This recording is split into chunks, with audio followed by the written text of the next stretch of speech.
Welcome to the Sagebrush Trail.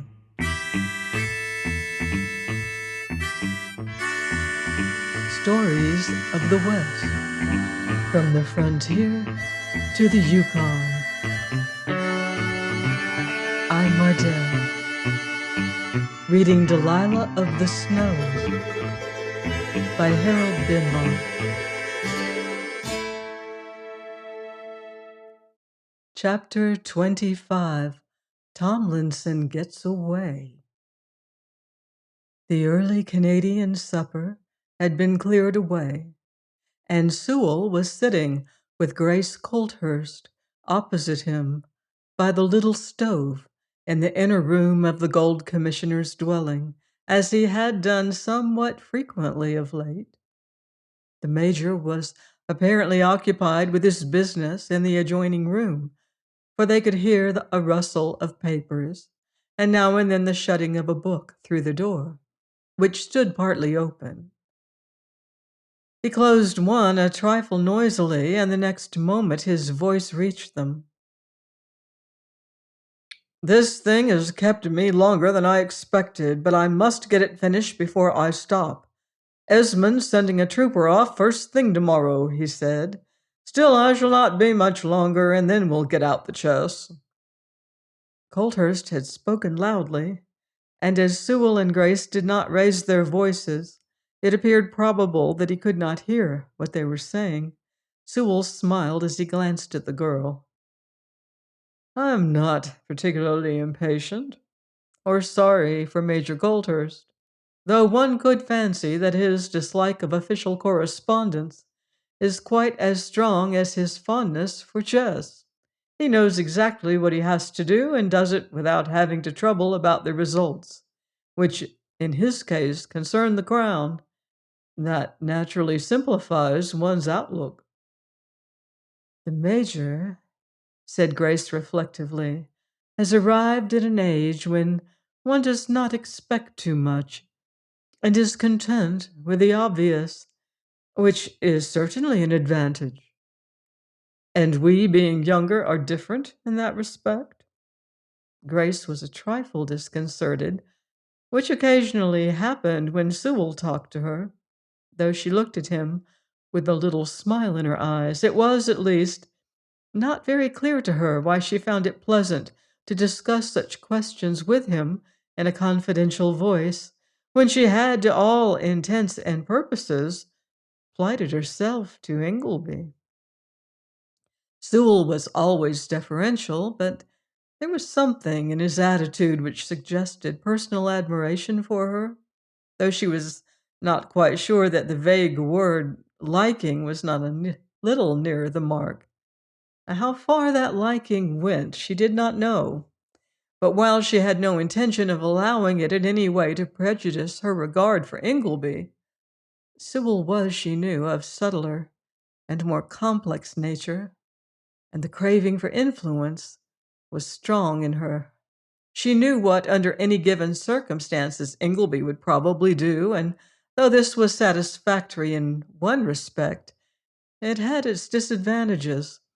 She had long been troubled with a fondness for probing into masculine thoughts and emotions, and it pleased her to find an opportunity for directing them, which was not often afforded her in Ingleby's case. His program was usually cut and dried, and it was, as a rule, an almost exasperatingly simple one. "I suppose we are," she said.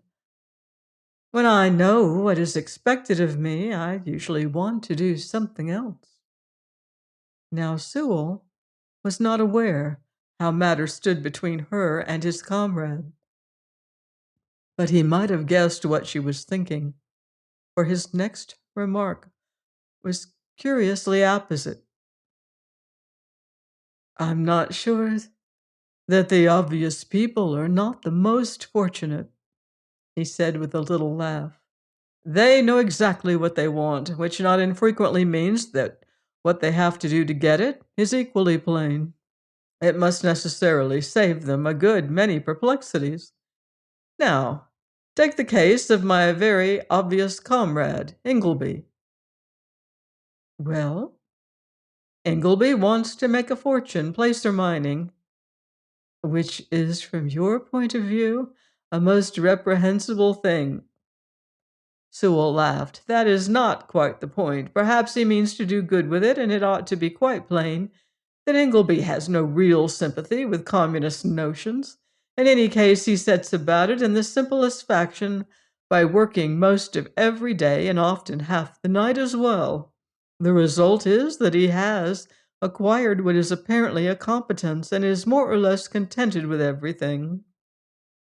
Anyone can see it in the way he looks at you lately. Grace smiled, for it was evident that there were directions in which Sewell's penetration was defective. The fortune will probably come later, she said, and then. Yes, said Sewell with a little gesture of comprehension. Since he has made his mind up, he will, I fancy, manage that too. Ingleby is that kind of person. Then if he does not do so sooner, he will naturally marry Hetty Ledger. Grace turned to him sharply, and then directed his attention to the fact that the door at the bottom of the stove admitted rather too much draught. He was a moment or two adjusting it, and when he looked up again, she was smiling indifferently. You are sure of that? She said. Oh, I think so. Ingleby invariably does the obvious thing, and she is eminently suited to him. I'm not sure he recognizes it yet, but it will certainly become evident, and then he will save himself and everybody trouble by marrying her offhand. Grace sat silent for almost a minute. It was perfectly clear that Sewell did not know what his comrade's aspirations were, even as Ingleby did not know how far her acquaintance with Sewell went. She was not altogether displeased that it should be so, though she felt that it would, after all, make no great change in their relations to each other had they been aware. She did not desire Sewell as a lover, though it was pleasant to feel that he valued her approbation and that she had his confidence. There are, of course, advantages in doing the obvious thing, she said with a little laugh. I suppose we are really different from Ingleby in that respect. Sewell looked at her reflectively. I think you are. One could almost fancy you wanted so many things that you couldn't quite decide which was the most important and give up the rest. The difficulty is that we can't very often have them all, you see. It seemed to Grace that there was some truth in this. You, she said, speak feelingly, as though it were from sympathy. Well, said Sewell with a curious little smile, perhaps I do. In fact, I'm not sure I'm not diagnosing my own case. A little while ago, I had a purpose and believed in it, though the belief naturally cost me a good deal. The creation of a new utopia out of the wreck of the present social fabric? Asked Grace, a trifle maliciously. Something of that kind, though I did not expect to do it all myself. While I was sure the thing was feasible, the fact that I was, or so I felt, taking a little share in bringing it about was sufficient for me. Now, however, I am not quite so sure on any point as I used to be, which is why I often envy Ingleby. Grace felt a little thrill of satisfaction. He had, of course, spoken vaguely, but she wondered how far she was responsible for the change in the opinions which he had held until a little while ago. She knew that he had borne a good deal because of them, for Ingleby had told her so. Then there may be a little good in a few of our institutions as they stand, she said. Of course, answered Sewell, who smiled again. Most of them are, however, capable of improvement. I am quite as sure of that as ever. The question is whether anybody would gain much if it were affected too rudely. Grace was not greatly interested in the point. She preferred a more personal topic. but she saw an opportunity for trying how far her influence went. It had been a trifle painful to find that Ingleby had not yielded to it when she had desired him to spend the winter in Vancouver and leave somebody else to hold Tomlinson's claim. Sewell was, she recognized, a cleverer man than he, and it would be consoling if he showed himself more amenable. I think not, at least so far as anybody in the Green River country is concerned, she said. It seems to me that its tranquility depends a good deal on you. On me? Grace smiled. Of course, you know it as well as I do. Wouldn't it be better for your friends to put up with a few little grievances rather than run the risk of bringing a worse thing upon themselves? Would we do that? I think so. The major is a lenient commissioner, and the law would be too strong for you. Sewell laughed. That, he said, would have to be proved, and I am not sure it is a good reason you are offering me. Grace nodded. No, she said, perhaps it isn't. You rather like opposition, don't you? Still, I think one could leave it to your good sense. While I would especially like to see all quiet this winter in the Green River Valley. That, however, could of course scarcely be thought a reason at all. Sewell made no disclaimer, but he looked at her with a curious intensity. Events, he said slowly, may be too strong for me, and when I am sure they are right, I cannot go counter to my opinions. Of course. And the girl leaned forward a little nearer him, resting one hand on the arm of her chair. That is more than I would ever ask of you. Still, perhaps you could. Sewell looked at her gravely and laid his hand upon the one that rested on the chair. I will, he said quietly, with that one reservation, do whatever appears most likely to preserve tranquility. Grace did not shake his grasp off, as she should have done.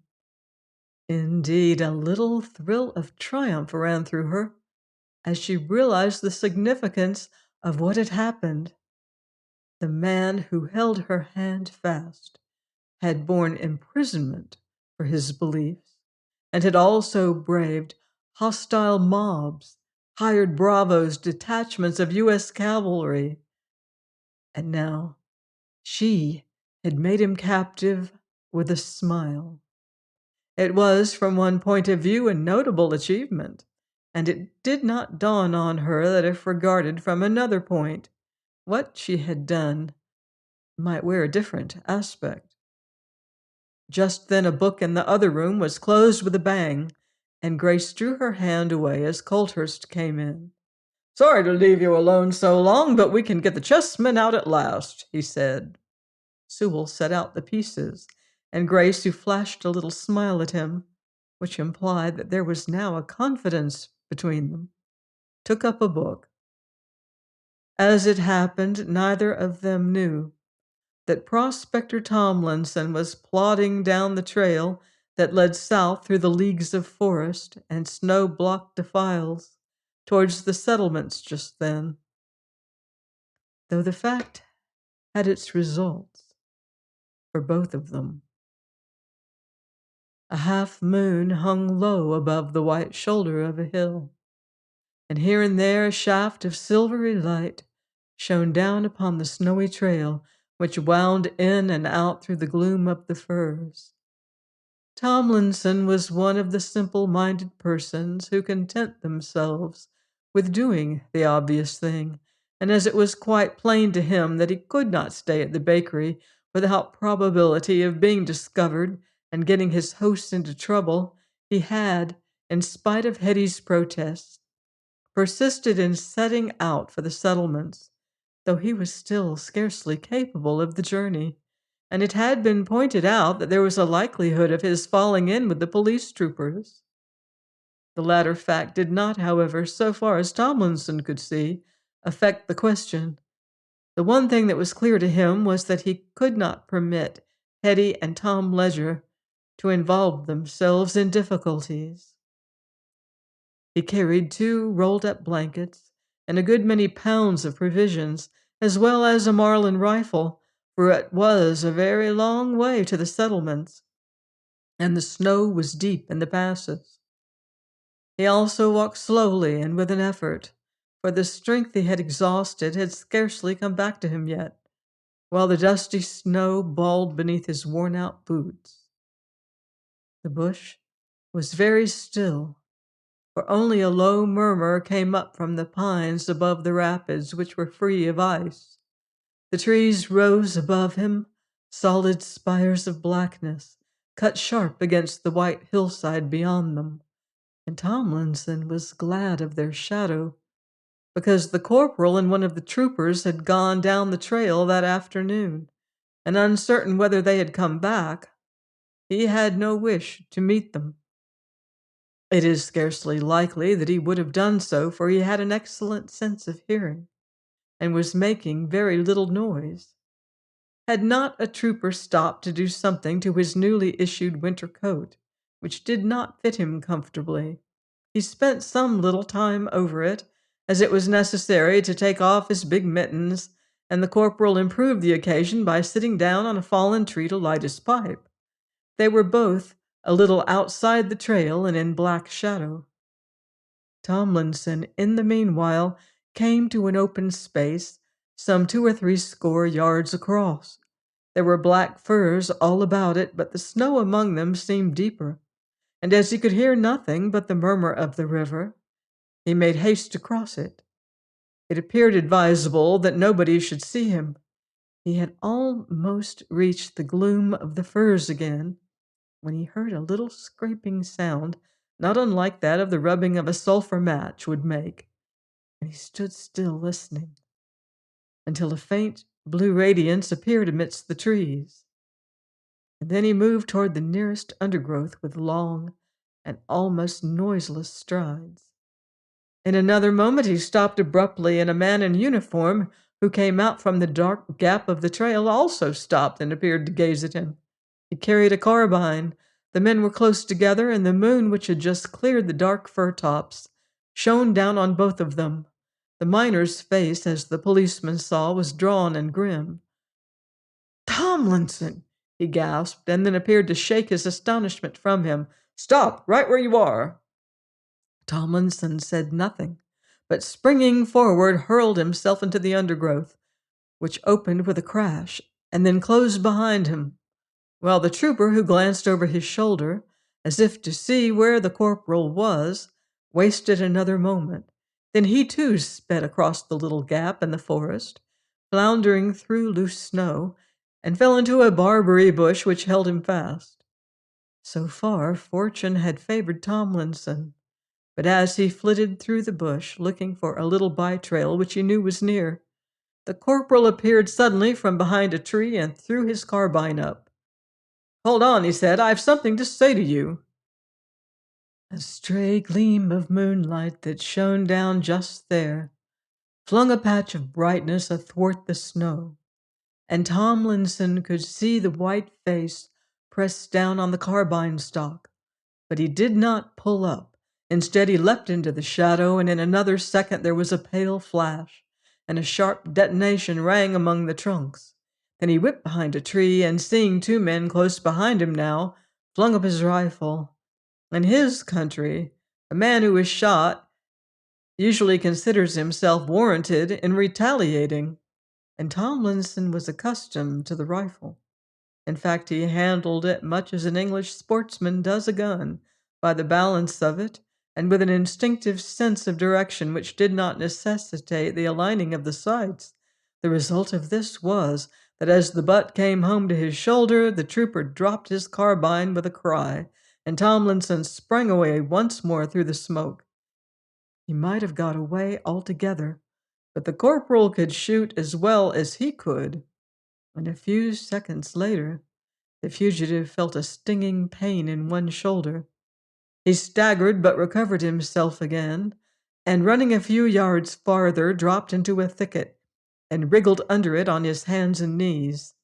Then, while an unpleasant faintness crept over him, he felt for the long knife which the prospector uses for cutting up an occasional deer. It did not appear advisable to snap another cartridge into the rifle breech just then, and the knife would prove equally serviceable if his pursuers crawled into the thicket after him. Prospector Tomlinson was, like most of the men who sojourn in that wilderness, a little primitive in his notions, and the troopers had fired on him. One of them made a good deal of noise floundering through a belt of undergrowth just then, and only stopped when the corporal called to him. "Where's that blame brunch trail?" he asked. "It's right here," said the trooper. "I guess our man's lit out along it." Time was of some consequence, and the corporal did not deem it advisable to stop and consider. A man floundering through the undergrowth would, he reasoned, be heard a long way off, while a bushman could proceed with very little noise along a beaten track. Thus, as he could hear nothing, it appeared very probable that Tomlinson had taken the latter. He and the trooper pushed on along it for a while, but there was no sign of the prospector, and they came back moodily to where they had last seen him, and proceeded to search every thicket in the vicinity. They spent at least an hour over it, but there was still no appearance of Tomlinson, and at last the corporal sat down disgustedly upon the fallen fir. "I feel most certain I plugged him once," he said. "What'd you let go your carbine for?" The trooper held the weapon up in the moonlight and glanced at the gray smear down the barrel. Then he held up his left hand, which was stained with red. "I'm not quite sure if the top of one of my fingers is on or not," he said. "Anyway, my mitten's full of blood." The corporal nodded curtly. "I guess it will grow again," he said. "Well, it seems to me nobody could do anything more tonight. We'll pick up his trail as soon as it's daylight." Then they shook the powdery snow from them and plodded on towards the outpost. Join me next time on the Sagebrush Trail for more Western adventure in Delilah of the Snows by Harold Benloss.